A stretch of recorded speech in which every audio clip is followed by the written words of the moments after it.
Bonjour à toutes et à tous, bienvenue dans cette 10e partie du tutoriel.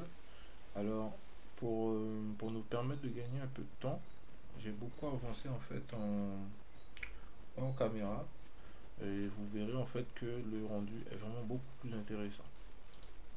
Oh, waouh, mais qu'est-ce qui s'est passé? 3D Vision, tu nous as un peu tourné en bourrique là. À quel moment t'as fait tout ça? Ne vous inquiétez pas, je vous explique tout ce que j'ai fait. Ok? Donc c'était vraiment pour nous permettre de gagner un peu plus de temps et de voir en fait, et là je vous explique en fait tout ce que j'ai fait. Ok,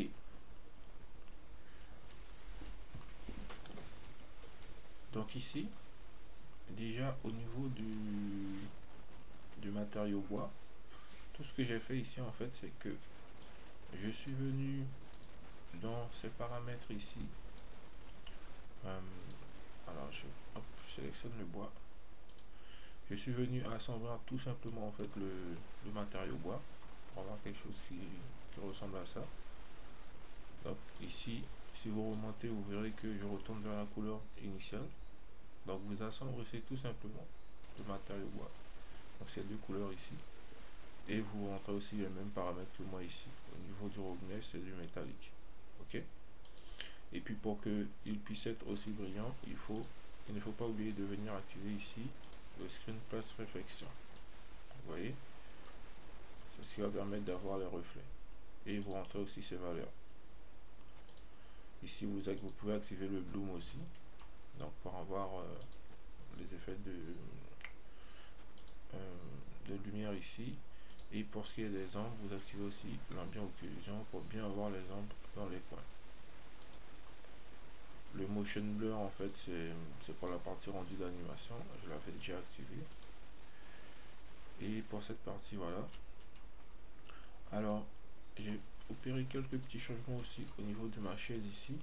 Finalement, j'ai changé donc le shader de la couleur bleue. J'ai finalement mis un principlet de shader et j'ai ajouté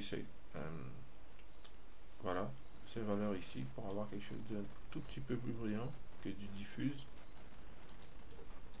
Et également en fait, vous voyez que là on ne voit plus en fait les côtes. C'est parce que j'ai appliqué un smooth et je lui ai mis ensuite un edge split à 25%. Ok. Donc si je désactive, vous voyez le smooth uniquement et le edge split. D'accord. Pour mes livres également, vous pouvez voir que mes livres ne sont plus en fait avec le shader random. Alors qu'est-ce que j'ai fait ici? Je vais sélectionner ce livre. En fait, j'ai été en edit mode. Et j'ai tout simplement ici ajouté, donc en sélectionnant ici les age, j'ai sélectionné par exemple ici pardon. Alors je vais juste agrandir de nouveau. Hop. Et sélectionner par exemple ici cette age. En maintenant shift, celle-ci, celle-ci. Puis j'ai fait le tour ici donc avec alt pour sélectionner ici, ici et ici. Et j'ai fait pareil ici et ici et ici et ici. Ensuite vous faites un CTRL E et là vous allez faire un marque sim. Donc en fait lorsque vous faites ça, ça vous permet de déplier un objet avec les coupes en fait que vous avez effectuées sur l'objet. Ensuite vous mettez en mode sélection par face, vous laissez la souris au dessus de l'objet et vous faites L et vous voyez il va sélectionner uniquement cette partie. Lorsqu'ensuite vous ferez L puis vous ouvrez ici le UV Editor, donc vous faites L et vous faites si je ne me trompe pas, donc c'est U. Et alors là en fait j'ai pas de refaire pour pas perdre en fait mes UV. Donc U c'était une wrap, voilà en fait c'était ça. Ouais. D'ailleurs j'ai même perdu mes UV en fait. Donc c'était LU comme ceci. Et là en fait vous obtenez ceci. Alors, je vais agrandir pour que vous puissiez bien voir.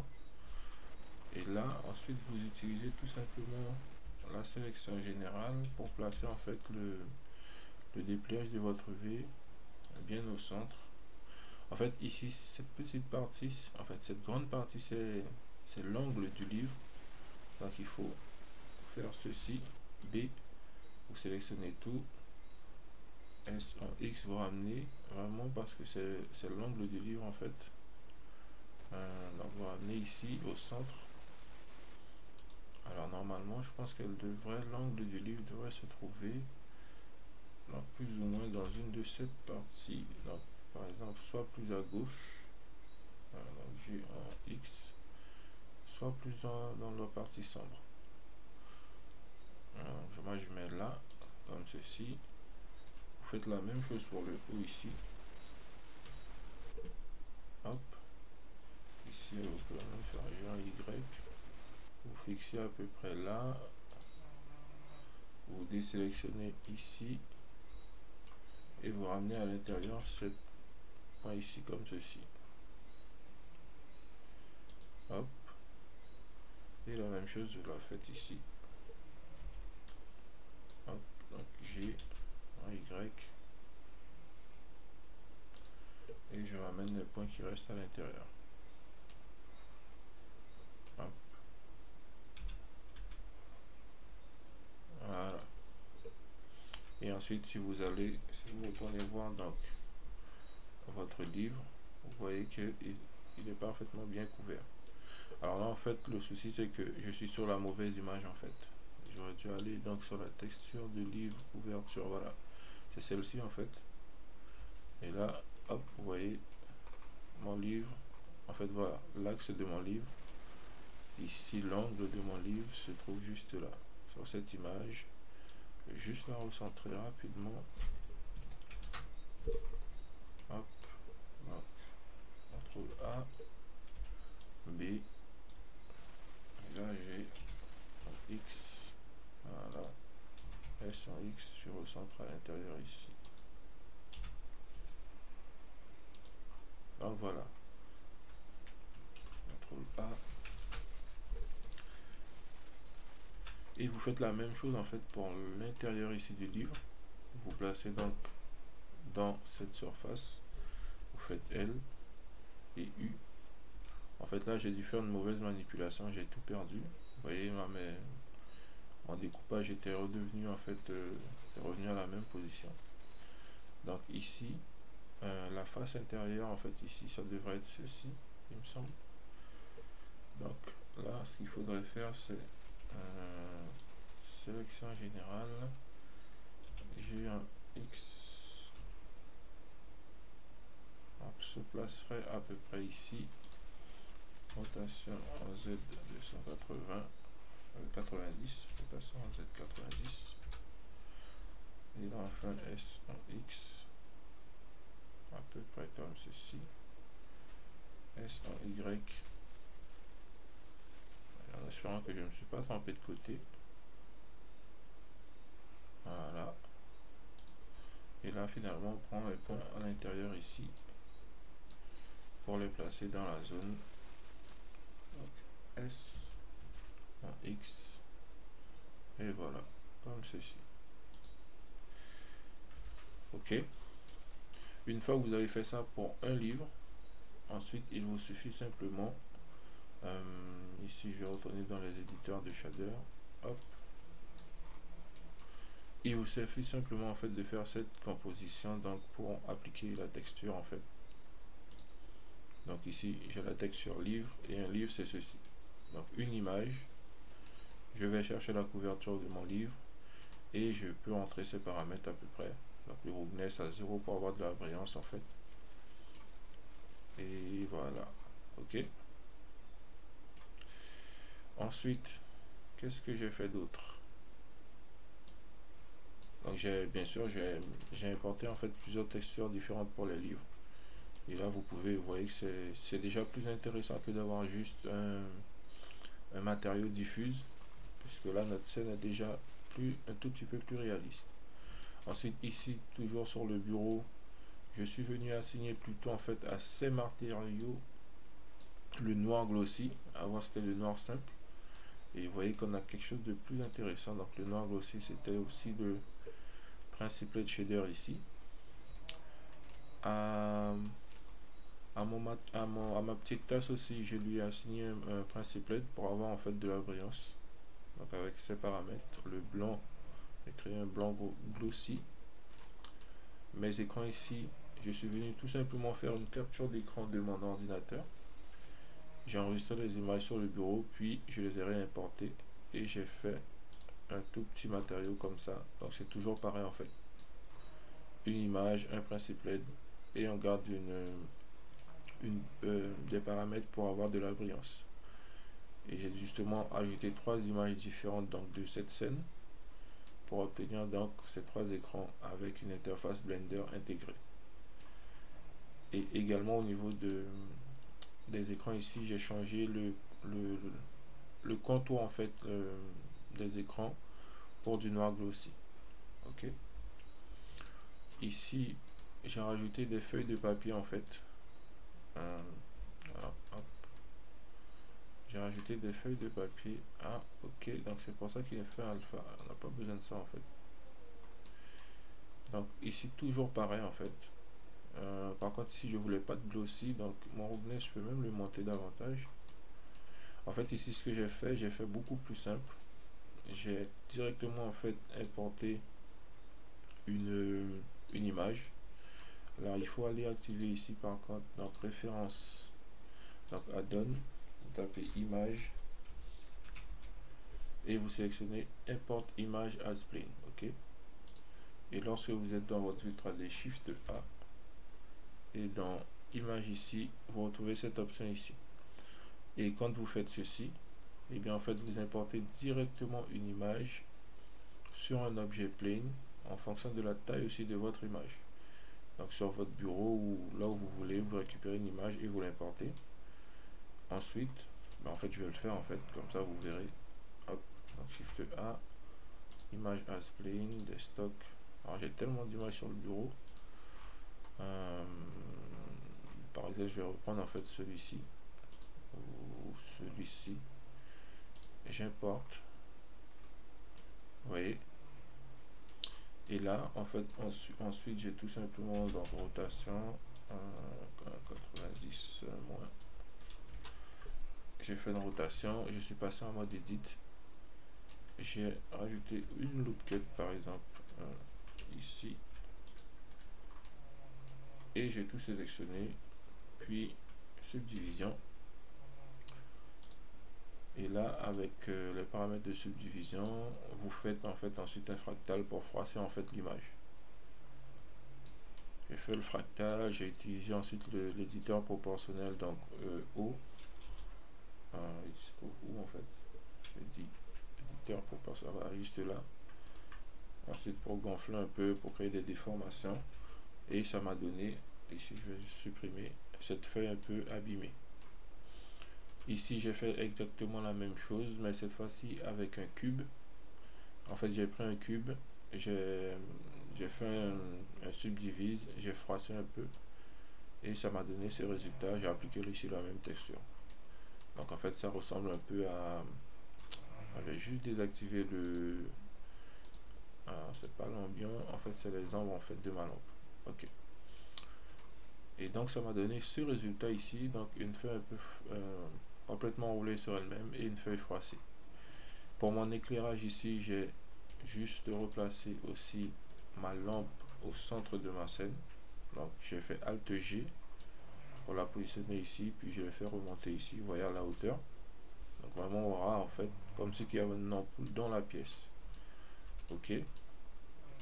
Également pour mon image qui était dans le mur ici, je l'ai remplacé par cette texture par exemple, ce qui donne un résultat beaucoup plus intéressant. Et je pense que j'ai fait le tour du sujet. Également ici ma fenêtre, j'ai remplacé le contour ici par du noir glossy également, plutôt que du blanc. Ok. Je trouve que ça permet de faire ressortir un tout petit peu mieux les bords de la fenêtre. Et je pense que cette fois-ci j'ai vraiment fait le tour. de toutes les modifications que j'ai faites. Et donc voilà, je pense que c'était beaucoup plus intéressant de le faire de cette façon. Comme ça nous évitait en fait de perdre trop de temps dans la partie conception des textures.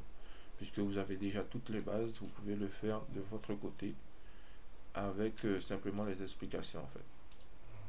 Et ici, au niveau du World, je suis venu entrer ces paramètres. Vous pouvez faire pareil, donc pour avoir un fond un peu bleu comme moi-même. Hop, ici j'ai pas touché au Strange. Alors j'oubliais aussi pour le bâtiment, j'ai failli oublier. Ici j'ai fait cette petite modif, donc vous entrez ici la même valeur pour que si vous ne voulez pas en fait avoir ici le mur à cette hauteur, le dégradé en tout cas.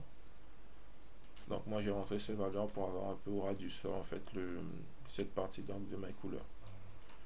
Et j'ai changé aussi la couleur ici, donc vous rentrez les mêmes valeurs pour avoir la même couleur si vous préférez cette couleur. Ensuite après vous verrez, vous ferez un petit test avec l'objet empty. Veillez bien à ce que tout soit bien parenté. La lampe, étant donné que les objets tournent, restent au centre de la scène, on n'est pas obligé de la parenter. Moi je n'ai pas parenté la lampe, vous la laissez juste là. Et là, lorsque vous mettez en vue caméra, on masque un peu tout. Vous faites une rotation et vous pouvez voir que le rendu est vraiment excellent. Okay. Moi ici, je vais venir modifier aussi le poignet de la porte. Je vais smoother et lui assigner une couleur beaucoup plus sombre parce que j'aime pas trop la couleur chromée que j'avais mis au départ. Donc je lui assignerai sûrement la couleur noir glossy. Donc vous voyez, ça nous donne exactement le résultat que je recherchais au départ. Ici, vous pourrez venir continuer à créer, si vous le souhaitez, plus en fait d'éléments pour le décor en fait de l'atelier. Moi, je pense que je rajouterai, mais toujours hors caméra ici, des images en fait sur le mur, des petits post-it avec un effet de scotch un peu, pour vraiment créer un atelier le bonhomme qui est voilà le graphiste qui est tranquillement dans sa chambre et qui est rempli de sources d'inspiration. Et donc voilà, ici j'aurais même voulu en fait créer une imprimante 3D, mais il ne reste plus beaucoup d'espace. Je l'aurais posé ici sur le côté. En fait j'ai alors ma Creality Ender, ou je sais pas si je me trompe de nom, qui est juste à côté de moi. Et j'aurais vraiment fait les choses simplement en fait. J'aurais créé les formes principales et ça aurait vraiment donné un aperçu sympa. Je pense que je le ferai à part et puis vous verrez en fait de ce que ça nous donne. Mais donc voilà, vous voyez vraiment que le résultat est vraiment très très intéressant. Le matériau bois ici, je suis vraiment satisfait de son résultat. Le matériau bois carton, vous voyez, il nous donne un bel effet. Pour ceux qui ne l'ont pas, vous pourrez simplement utiliser un Principled Shader avec des valeurs brillantes comme ceci. Mais vous vous rendrez compte que le résultat n'est pas du tout le même. Là, le matériau bois change vraiment tout. Et c'est vraiment très très intéressant. Ok. Donc pour cette partie, j'ai vraiment préféré la faire de cette façon. J'espère que vous ne serez pas déçus que je ne l'ai pas fait avec vous en détail. Mais je vous ai vraiment donné toutes les informations. Il n'y a rien que j'ai oublié. Alors j'aurais juste oublié peut-être l'imprimante. Ici, je lui ai assigné le blanc glossy, donc qui correspond ici au Principled Shader ici, avec ses paramètres. Ok. Après, si vous voulez modifier pour aller vers du noir, ben, vous voyez en fait c'est le même blanc glossy que les casiers ici. Donc voilà. Donc on se dit à très bientôt pour la suite et on va importer finalement notre plaque tournante pour pouvoir automatiser tout ça et faire un premier rendu et ensuite faire la composition. Et je vous dis donc à très bientôt pour la suite.